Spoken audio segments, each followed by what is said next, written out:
I wonder which one is my friend table. Thanks, guys. Shout out 2018 EL class. So thank you so much, Alex, for that incredible introduction. I am truly honored and humbled to be the inaugural recipient of the Emerging Leader Alumni Award. My passion for global affairs came from one critical source: my extraordinary parents, who I'm thrilled have joined me here today.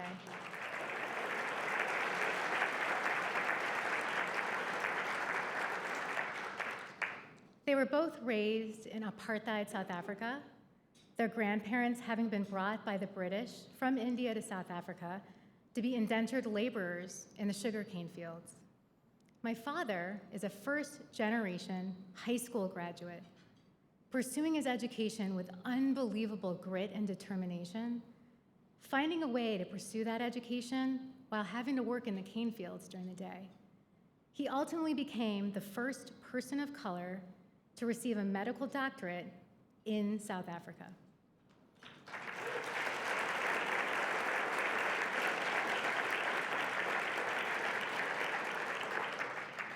My mother, also a first-generation high school graduate, left her home by herself to attend university in India and medical school in Ireland, and is way cooler than any of us because she saw the Beatles live in Dublin.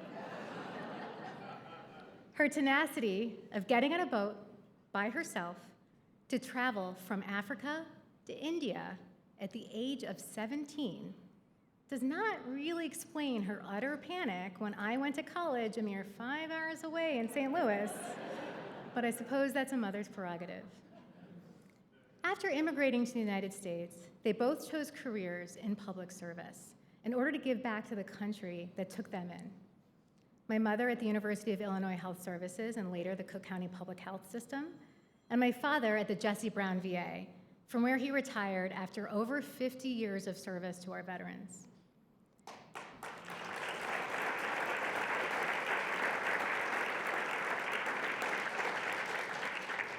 They're very obviously the rock stars of this whole story.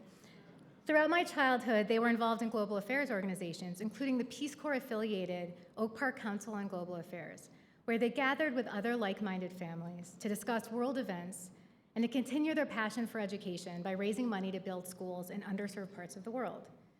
And we, in fact, have family all over the world, including my brother, who settled with his family in Sweden. And yes, the sitcom Welcome to Sweden is very accurate to his life. In fact, many of my 54 first cousins live throughout Europe, the Middle East, Asia, Australia, and South Africa, and no, I do not know all their names. My parents are, in fact, the only family that I have who actually live in the United States. I'm a first-generation American and a first-generation lawyer, and I've had a bit of a winding career, starting in consulting and ultimately finding love for the law as a federal prosecutor, primarily in victim advocacy and working on human trafficking and child exploitation matters, and pursuing public safety in national security, investigating and prosecuting matters involving terrorism, espionage, and cybercrime. All of these mandates required a deep understanding of our global history and our current affairs. So it's with this backdrop of lifelong exposure to global affairs that I became involved with the Council. First, when I moved back to Chicago in 2008, then when I pursued the Emerging Leader Fellowship in 2017, and participated in the Council-sponsored delegation to South Korea in 2018. And special thanks to Judge Mike Scudder, who pushed me to apply to the EL program in the first place. I don't know if he's here. The EL program was actually a pivotal time for me. It solidified my passion for global affairs, particularly the national security issues, exposed me a range of subjects to which I had no prior exposure through the very robust curriculum in that fellowship, including things like climate refugees and food and water security risks, to name a few. But the most valuable long-term impact on me has been the people, including my extraordinary EL cohort, again, shout out 2018, the fantastic participants in the Korea delegation, some of whom I know are here, and many of the very impressive emerging leaders I've gotten to know through the alumni network, including my friend Alex. Each are truly exceptional in their own right and regularly teach me something new. So I don't have time to talk about all of them, although I could.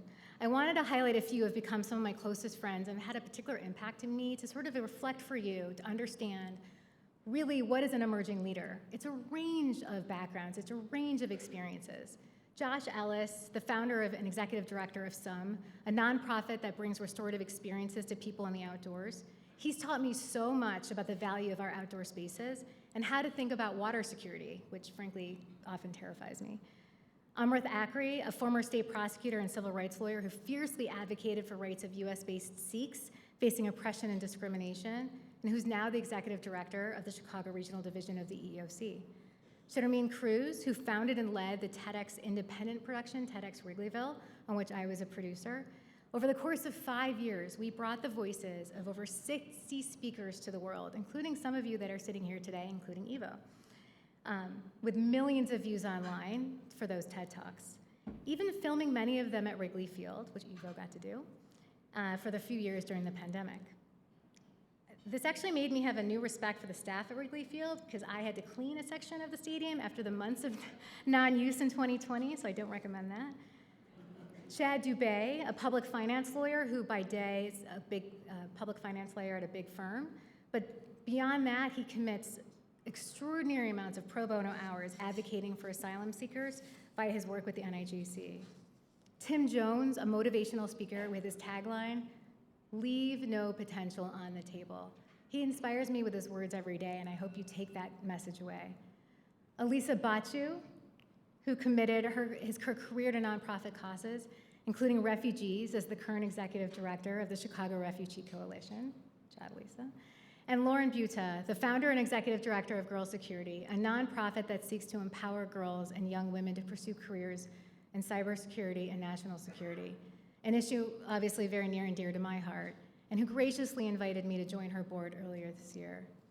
You're surrounded by a lot of these emerging leaders this evening. You're also surrounded by them in your lives. And I want you to take some time to get to know them. Get to be motivated by them, be inspired by them, be educated by them, because they are our next generation of leaders. And that's who we should be looking to find inspiration and find hope in this current world. I'm particularly grateful to Cecile Shea and Rachel Mizuno, who supervised our cohort, and Council President Ivo Dalder and EL Director Ariel Schwartz. All of you have been incredible friends and mentors to me over the years I've gotten to know you. I also want to thank my incredible law firm, Jenner & Block, for the gracious sponsorship of 2 tables at this dinner, and the many clients and friends and partners who've joined us here today, so thank you to the Jenner & Block tables over there. And finally, I want to thank my parents for everything. They are and always will be the smartest, the most interesting, and the most inspirational people that I know. Thank you.